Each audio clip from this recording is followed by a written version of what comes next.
I just want to start off by saying geopolitical uncertainty has been, it remains elevated globally at this point in time now. How has the current environment influenced underwriting activity and risk assessment at ICIEC? Thank you very much. And I would like to express my appreciation for this opportunity and for allowing ICIEC to explain to our clients, both existing clients as well as potential clients, the impact that the geopolitical situation in the world is having on the business that we do.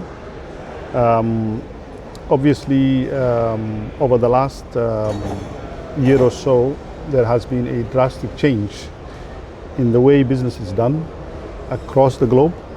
Nevertheless, some industries have been impacted more than others, and we believe our industry is one of those that have been affected quite drastically, which means that we had to adapt and come up with ways to deal with the situation. The underwriting at ICIEC is a sophisticated business indeed. However, we had to come up with more modern, more complex and sophisticated ways of undertaking the work that we used to do. Things have become much more complex, and the approach that we take is more dynamic in terms of the coverage that we provide, in terms of the sectors that we focus on, and also in terms of the pricing and all the important parameters of the business that we do. In the past, we had a set process that we follow. Mm-hmm. Those processes had to be reviewed, and we now use more data.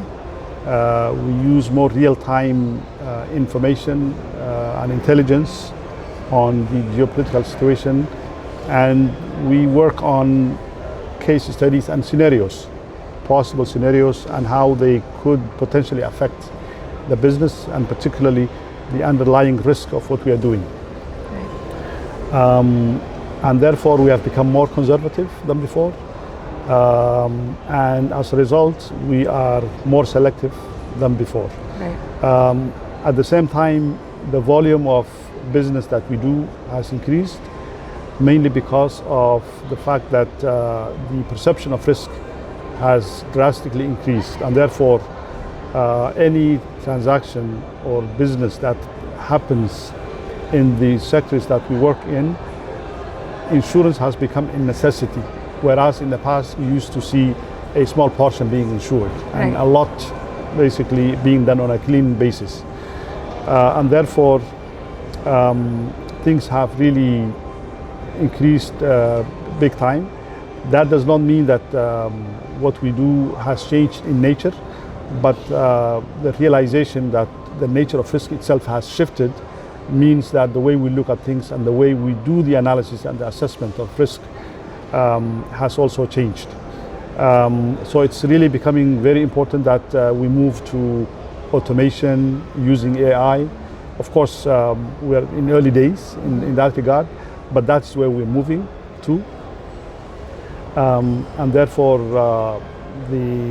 not only the risk assessment, but also the monitoring of the risk itself benefits from more sophisticated data analysis and the use of information, particularly in real time. So what I would say in a nutshell is that our underwriting has become more conservative. We have become more selective in terms of what type of projects we take, and this is because we cannot support all the projects that come our way, mm-hmm. because we have a limited capacity, and also our appetite also has changed and has become way more limited and restrained. In terms of the types of risks that we see, much of the traditional risks are still there. But now we see a drastic increase in the unpredictable risks, particularly when it comes to the global level, the regional level, and also the national level. So the nuances that one has to consider in undertaking risk assessment really have become much more clear lately, and we are in the process of adopting on a daily basis, I would say. Right. Have you seen any notable shifts in the demand for risk and trade credit insurance products over the past year? Indeed, we have. The number of applications that we receive on a weekly basis has doubled at least, if not even more than that. And as I mentioned, the total volume of business may have gone down due to the disruptions in the supply chain and the other impacts that are happening as a result of the global geopolitical changes. Nevertheless, the few that happen require always cover.